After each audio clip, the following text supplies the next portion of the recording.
That's quite an impressive crowd, I have to say. So when I've seen my slot, I was already prepared to have like maybe a few, and the rest is still at Thomas Reed and NoHo Club. But so thanks for joining, everyone. My name is René. I'm one of the managing directors of Scale. So for those of you who don't know Scale, Scale is a headless e-com solution we have built to originally run aboutyou.de and the country shops on. But since a few years, we're also offering that solution to external brands and retailers.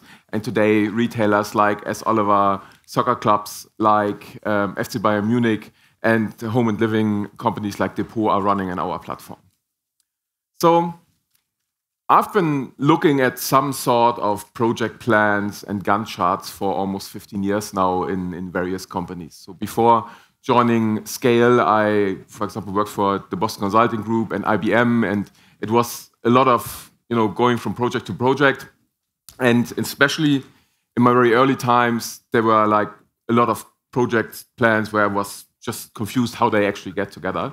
So I actually thought that in such a kind of snackable slot to give something back, to tell a little bit, okay, how you can approach maybe a good way to come up with a quick project plan, although you might not know the project content.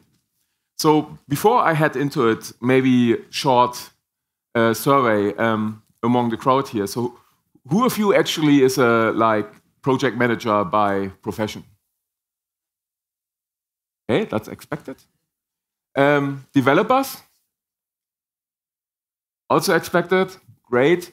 Nothing to do with tech at all and just here for the nachos? Okay, awesome. Yeah, Adna, very good. Okay, so when I was like young, or let's say younger, I was kind of amazed by this what you see here on the left. So that thing is called Gantt chart. Yeah. So who of you have never seen a Gantt chart in their life? All right, cool. So then, only for the few, I'll make it quick. Like the bluish boxes are somewhat tasks. Then you have like this rectangles, orangish, which we call milestones. We get to that in a second. And all the lines you see in there are the dependencies. So, and when seeing that thing the first time, I was like, okay, whoever that created must be a real genius, because he got everything, right? All the contents of the project, all the dependencies, and he thought it through.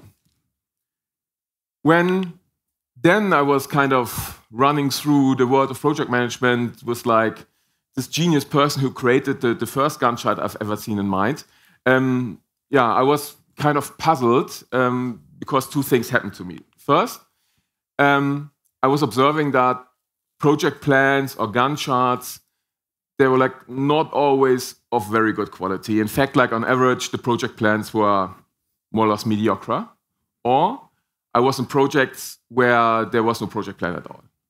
And especially in consulting, where you are switching a lot of project contexts, a lot of time, it was quite surprising that people had difficulties to actually come up with a project plan if they don't know the project and the contents of the project, which at the first glance is not very surprising, but also it's somewhat the job of the project manager to get that in check. So, and I was wondering for a long time how actually to do that, and yeah, somehow I didn't really grasp how in the end to do it. Until finally I met someone, let's call him John. I mean, not his real name, but I swear it's a real person. So, and he was a project manager, our at that time system integrator, sent into a project which was kind of in trouble. So where things were not working out at all. And we were kind of in the team, yeah, I don't know, but how about this guy? I mean, he's from a different industry. He doesn't know the product we're going to implement here. How should or could he ever bring that whole project back to a green path? So, and he achieved a thing that, like, miraculously came up with a pretty accurate plan to bring the whole project on the green path again and also get it live eventually. So, and this left me with actually two conclusions. Either he's a real genius, like the genius I met in my early days, or he had some sort of a method to run through it, because we also heard that he did it again and again and over again. So I was wondering that if it's not worth to have a little chat about what John's process might have looked like. And I came up with a little, called like simple 5-step approach. Not sure how simple it is in the end, but at least I will try to give you a guideline how to run through it. So basically, first step in our little 5-step process here is identify the constraints. So meaning, what are the things in your projects which cannot actually move? And don't worry, we will run through a kind of real-life example shortly after. So first step, identify the constraints. So talk to your stakeholders, talk to the managers, and let's be honest, in most of the times, I want to be go live at a date XYZ is one of them. Yeah. Secondly, set up a frame planning. So frame planning in that sense means like the high-level project phases you're going to run through, which build up together with the cornerstones, the frame of your project. Then thirdly, define the milestones. So meaning the events in your project which needs to be reached at a certain point in time in order to keep the project on track. 4, detail the project phases. So once the frame planning is meant to be very high level, it needs to have some details to actually communicate something in the end and also to plan out some tasks in the end. So, and then last but not least, as step 5, define the dependencies. So which kind of tasks, which kind of milestones depend on each other. So, and what I would like to do in the next few minutes is to run you through a real-life example, step by step. Saying real life, obviously, I simplified it a little bit to also make it a little bit more digestible after the hard party last night. And we start with step 1. Can you read that up there okay-ish? Okay, cool. So step 1 is, some of you say yes, okay, that's good. So step 1 is define the cornerstone. So cornerstones, again, can be the go-live date in the end, so meaning like, when does the project wants to be live? So in this example, it's like kind of a 4-month project building a new fancy online shop.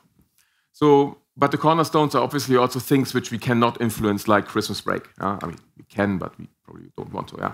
So influence the Christmas break. We have, especially in e-com, we have things like Black Friday, which might to be considered because the tech team sometimes have different things to do in that week. And also availability of critical resources might be a thing you want to consider. So basically, put everything in which kind of appears to you as not be movable in the end. So then, as a second step, it comes set up the frame planning. So then now the frame planning, what's very important here is that you don't go into the details just yet. So meaning the frame planning should, in the end, define your broader project structure. So in this case, I mean, you see it like it's quite waterfall-y, meaning like requirements engineering, development, and then migration, go-live and stuff.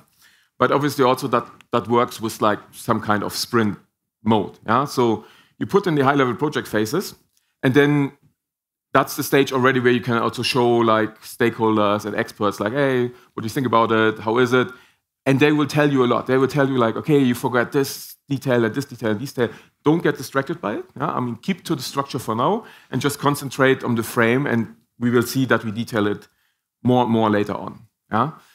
So, and what's also important here is that in terms of the frame planning, there are 2 ways to achieve that.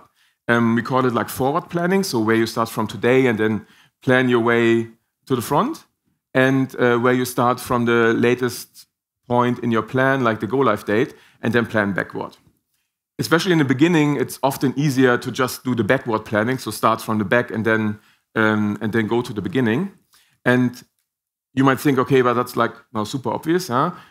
But it's super important because this gives you already some perspective on, is the go-live date some high-up manager somewhere wished for himself? Is that even realizable? So if you have some feeling that in the end you end up with a week of testing, I think that's already a good chance to start a discussion about the feelings of this high-up manager wishing for some go-live date. Yeah? So, but once this is given, and now I switched back to the waterfall version of that planning because it's a little bit more straightforward to discuss here. The next step is to define the milestones. So, and again, I said earlier, a milestone is a certain event which we are planning to reach in order to keep the project on track.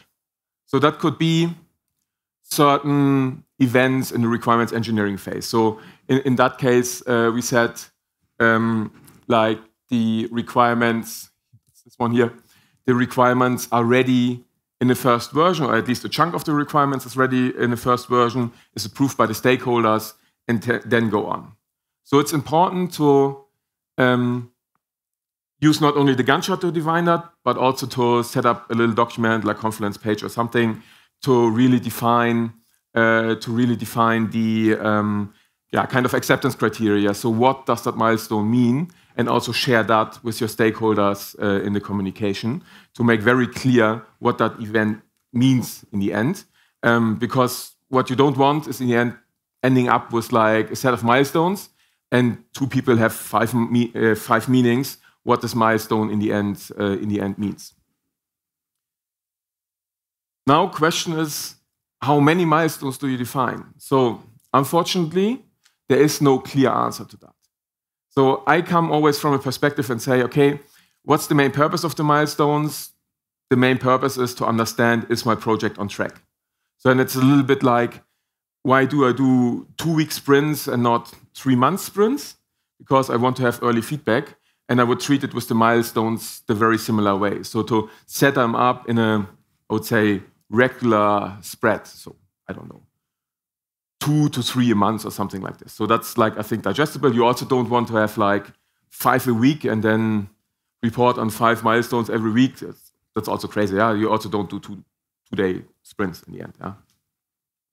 So and the idea is to understand also with this exercise for yourself. What is the path and the way through your project, and where do you maybe want to double check whether you're still on track or not? So that's the main idea of this. And by doing this now relatively without the details, yeah, I mean, we are still at a level where this could be basically a project plan for a lot of projects.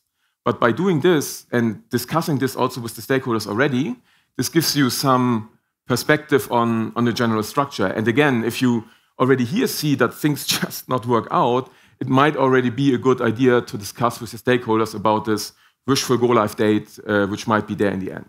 So you already see, and I get to that point also a little bit later, it's also a lot about communication and facilitating the communication. So then, once the milestones are there, we detail down the project phases. So we won't do this now for every phase you see here. We will do it for the development phase and also in a quite simple way, just for illustration purposes. So the development phase, we split into a front-end development part and the system integration part. And the front-end part, we divided in homepage, listing page, detail page, and for the sake, all other pages. Usually you would obviously draw that down a little bit better. And the system integration part, also a few integrations here. So that's like the first point where actually the project content comes into play, where you basically put what you want to do into your frame. So now question could be, why not doing that the other way around? To me, but people also have different opinions on that, this way around, it's much, much easier to be in the frame. It's a little bit like drawing a picture. If you have a frame, it's easier than just like having a big cinema wall and you don't know where to paint. Yeah? So, and this frame just helps you to put in the stuff, and this also helps you again to understand whether you're already planning something which cannot be achieved at all. So, and maybe one last comment in terms of shall I now plan down every phase, or how to do it. I would say depends a little bit also on the communication needs, but start with the longest phases and start with the black boxes. So that's the main idea behind it, to get some transparency. So and then the last step really is about dependencies. Yeah. So and the dependencies you see here as these little lines. And here it's really like running the project plan from left to right in your head and say like, okay, what task, what milestone is dependent on which, and to actually identify the key dependencies. So you don't need to understand every and each single dependency. Concentrate on the critical path. So the critical path is an expression which means like the path in the project. If slipped, then the project breaks, like in the entirely. Yeah. So and what you get from that are insights like, okay, we have this requirements milestone here. So and once this is done, I can start the homepage implementation, for example. And the homepage implementation I need because I want to have a first demo to be conducted. So now, what's the benefit here? If now my development team comes back and says, yeah, sorry guys, we don't get done the homepage in time. So is that bad? No, probably not, because unless if I can catch up here, I'm still okay for the demo. But if the listing page is slipping, then I actually have a problem with my demo. And I mean, that's now a very simple example.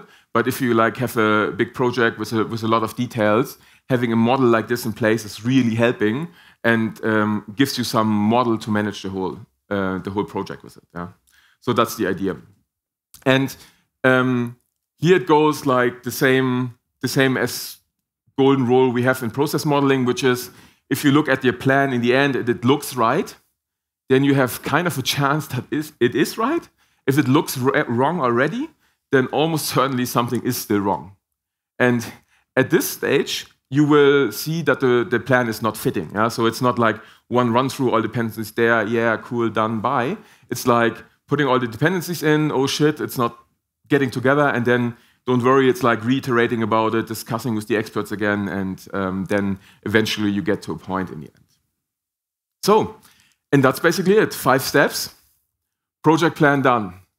And to close with like what's next and the purpose of the whole thing. Yeah? So now as you have your project plan, it's really to be treated as kind of your treasure map in the project. So it's not meant to be the reality. It's a plan and it's assumptions for the future, which are not supposed to be true, but which are supposed to provide a model for you and your stakeholder to derive status reports from it, to report on the progress, to conduct what-if analysis in the sense of, okay, if my homepage slips, what happens? If my listing page slips, what happens? To derive the budget in the sense of what does it cost in the end, together with the staffing. So whom do I need when? So do I need the front-end development team during time X, or do I need the back-end development team on time frame Y? And the most important part is about communication, meaning be able to communicate something with your stakeholder group, with the managers, and also with the team. So I only encourage, if you're a project manager or developer, whatever, to come up with a sort of plan and communicate it to everyone. And I know, like, especially people like, hey, we work in an agile way and stuff. In the end, at least my experience in the organization, there will be people who really not too much into this fully agile way, who are going to ask you, like, what does it cost? How long does it take? And this really helps, even if your project is more in an agile way, to have some communication matter at hand and to discuss this with the stakeholders. So, and with that, I think we have a few minutes for questions left. Thanks for your attention so far. And yeah, happy to answer 2 or 3 questions, I guess.